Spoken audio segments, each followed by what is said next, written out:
जळगाव जामोद यांच्या मार्फत निवेदन देण्यात आले। निवेदनामध्ये असे नमूद आहे की बांगलादेश सरकारने तेथील हिंदूवरील अत्याचार त्वरित थांबवावे व शांतता प्रस्थापित करावी, तसेच त्यासाठी भारत सरकारने तटस्थ भूमिका सोडून तेथील सरकारवर दबाव आणावा व तेथील हिंदूंना संरक्षण द्यावे, अशी कळकळीची भावना व्यक्त करण्यात आली आहे।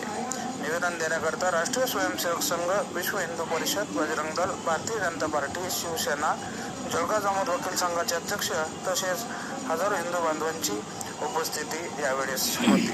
बघत रहा लेखनी शास्त्र न्यूज, जामोद प्रतिनिधी सय्यद इम्रान यांच्यासोबत। जय हिंद।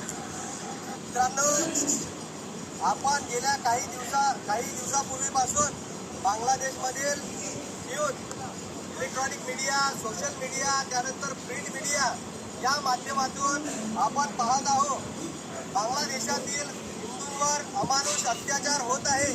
त्यांची घरेदारे